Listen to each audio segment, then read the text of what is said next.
এটাকে বীজ ওঠানো বলে। সামান্য অল্পটুকু মিশালে হয়ে যাবে, না অনেক বেশি মিশাতে হয়? না, অল্প দিলে। এই সাদা সাদা এইগুলো বীজ?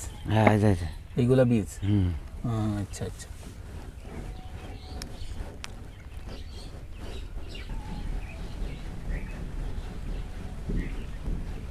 আপনি এই গুড় বানানো কার কাছ থেকে শিখেছিলেন? এটা আমার মেঝের কাছে। বুঝছেন, ওই আমি উনার আগে ধরে গাছ কাটি, আর ভাইরা কাটতো, আমও কাটি, ওই গাছ জল দিলে উনি শিখাইতো, এই জায়গায় তুমি যেমন আমি শিখাইছো। তাহলে বীজ ওঠানোর কাছে কি গুড়ের ভালো মন্দ নির্ভর করে? হ্যাঁ, ভালো মন্দ নির্ভর।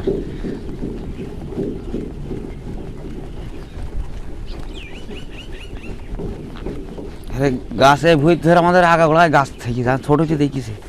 আগে আমার ভাই কাটতো বড়টা, তার পাশে মেজেরা কাটতো না, মেজেরা কাটতো আর আমও কাটতাম। আপনি কি সবার ছোট? আমি সবার ছোট।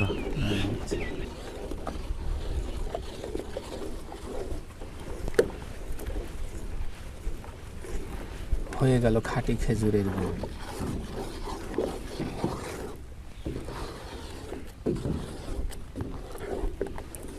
আস্তে আস্তে দানায় পরিণত হয়ে যাবে।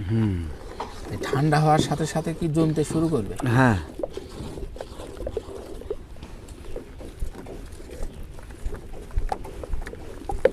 ছিল রস, হয়ে গেল গুড়। আল্লাহর কি আল্লাহর খেলা। আরে বুদ্ধিগ্রাহ দিল থেকে আল্লাহ দিয়েছে। হ্যাঁ, গাছ মাটি থেকে পানি শোষণ করছে, সেই পানি থেকে তৈরি হয়ে যাচ্ছে রস, সেই রস হয়ে যাচ্ছে গুড়।